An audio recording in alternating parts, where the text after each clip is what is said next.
नमस्कार साथियों, आज हम कन्या भ्रूण हत्या निबंध पर बातचीत करेंगे। कन्या भ्रूण हत्या या लिंगानुपात की समस्या एक चिंतनीय विषय, यह हमारा निबंध आज रहेगा। अगर हम कन्या भ्रूण हत्या निबंध की बात करें तो इसके लिए कुछ अलग अलग शीर्षक हो सकते हैं, जैसे कन्या भ्रूण हत्या लिंगानुपात की समस्या, अथवा कन्या भ्रूण हत्या पाप है, इसके जिम्मेदार आप हैं, अथवा कन्या भ्रूण हत्या एक चिंतनीय विषय, अथवा कन्या भ्रूण हत्या एक जघन्य अपराध। निम्न शीर्षकों के साथ आपको इस पर जो निबंध है, निबंध लेखन जो है वो आपको निम्न शीर्षकों के साथ मिल सकता है। तो चलिए कन्या भ्रूण हत्या पर हमारा निबंध जो है उसे प्रारंभ करते हैं। सबसे पहले किसी भी निबंध का सबसे बेसिक, सबसे इम्पॉर्टेंट पोर्शन होता है उसके संकेत बिंदु। तो सबसे पहले हम देखते हैं कि हमें इसके संकेत बिंदुओं में कौन कौन से बिंदुओं को लिखना है। तो चलिए देखते हैं संकेत बिंदु। प्रथम संकेत बिंदु है प्रस्तावना। किसी भी निबंध को लिखते समय हम उसका प्रथम संकेत बिंदु लिखते हैं प्रस्तावना। द्वितीय संकेत बिंदु है वर्तमान स्थिति, यानी समाज के अंदर प्रस्तुत विषय पर कैसी स्थिति बनी हुई है। तीसरा हमारा संकेत बिंदु रहेगा कन्या भ्रूण हत्या के कारण, यानी जो हमारा विषय है या जो भी घटना हो रही है उसके कारण क्या हैं। उसके बाद जब कारण पता चल जाए तो उसके उपाय हम करते हैं। तो चतुर्थ हमारा जो संकेत बिंदु है वो रहेगा हमारा कन्या भ्रूण हत्या के निषेधार्थ उपाय, और पांचवा रहेगा हमारा उपसंहार। तो चलिए हमारे निबंध को प्रारंभ करते हैं। पहला संकेत बिंदु प्रस्तावना। प्रकृति का प्राय सभी क्षेत्र में स्वाभाविक संतुलन देखा जाता है, उसमें भी नर के समान नारी का समानुपात नितांत वांछित है। यानी कि प्रकृति जो है हमेशा संतुलित रूप से चलती है और नर और नारी का समानुपात यानी एक समान अनुपात भी वांछित होता है, किंतु मानव ने अपने स्वार्थों की पूर्ति के लिए इस संतुलन को बिगाड़ने का कार्य किया है।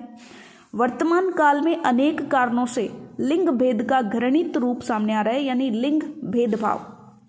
आज के इस तकनीकी युग में गर्भस्थ शिशु के लिंग का परीक्षण करना काफ़ी आसान हो गया है, यानी जब गर्भ में शिशु होता है तभी उसके लिंग का परीक्षण कर लिया जाता है कि वो नर है या नारी है, यानी बेटी है या बेटा है। गर्भस्थ शिशु के लिंग परीक्षण के बाद अगर वो मादा भ्रूण है तो मादा भ्रूण होने की स्थिति में उसे माँ के गर्भ में ही नष्ट कर देना ही कन्या भ्रूण हत्या कहलाता है। तो ये हमने इसकी प्रस्तावना दी है। और हमारे देश में कन्या भ्रूण हत्या आज मानवता पर एक कलंक और अपराधी कृत्य है। तो इस तरह से आप प्रस्तावना को लिखेंगे। हमारा अगला बिंदु हम प्रारंभ करते हैं वर्तमान स्थिति। हमारे समाज में महिलाओं की अपेक्षा पुरुषों को प्राथमिकता दी जाती है। वे परिवार की पहचान के रूप में समझे जाते हैं और यह समझा जाता है कि पुरुष परिवार के नाम को आगे ले जाएंगे, अर्थात पुरुष को वंश वृद्धि का कारक और कन्या को पराया धन मानकर उपेक्षा की जाती है, यानी उसकी हमेशा उपेक्षा की जाती है। आज हमारे पास अजन्मे बच्चे का लिंग पता करने के विभिन्न तरीके हैं और इन तरीकों का दुरुपयोग अजन्मी बच्चियों को मार डालने में किया जाता है। तो इस तरीके से हमने हमारे समाज के वर्तमान स्थिति को परिभाषित किया।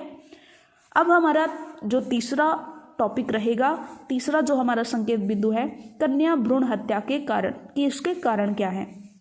तो चलिए प्रारंभ करते हैं कन्या भ्रूण हत्या के कारण। कन्या भ्रूण हत्या के पीछे कई अवांछित सामाजिक कारण हैं। माता पिता को अपनी पुत्री की शादी में काफ़ी दहेज देना पड़ता है।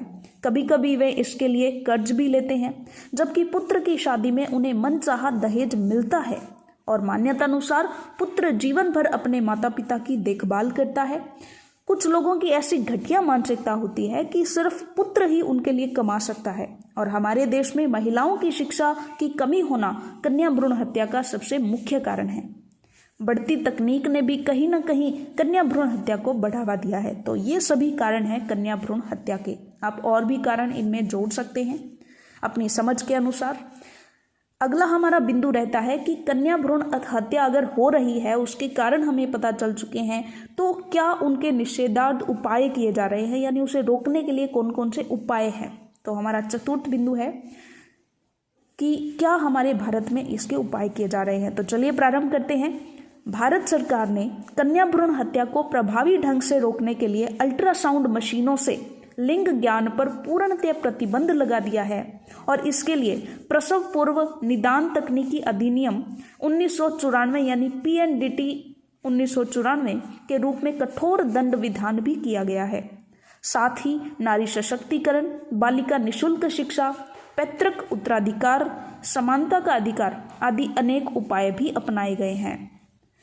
तो इसी के साथ हमारा ये उपाय वाला जो बिंदु है वो पूरा होता है और अगला हमारा अंतिम बिंदु रहता है उपसंहार। तो इसमें हमें समेट करके सभी चीज़ों को लिखना है। तो लिखेंगे हम कुछ इस तरह से कि कन्या भ्रूण हत्या एक अनैतिक सामाजिक प्रथा है, इसके साथ ही यह एक अपराध भी है और संयुक्त राष्ट्र संघ ने कन्या संरक्षण के लिए घोषणा की गई है और भारत सरकार ने भी कन्या भ्रूण हत्या पर कठोर प्रतिबंध लगा रखा है। इस बुरी प्रथा को हमें भी जागरूक होकर रोकने की ज़रूरत है ताकि यह अपराध एकदम से समाप्त हो जाए। तो इस तरह से था हमारा निबंध कन्या भ्रूण हत्या। अगले निबंधों को देखने के लिए इस सीरीज़ के लिए चैनल को सब्सक्राइब करें। धन्यवाद।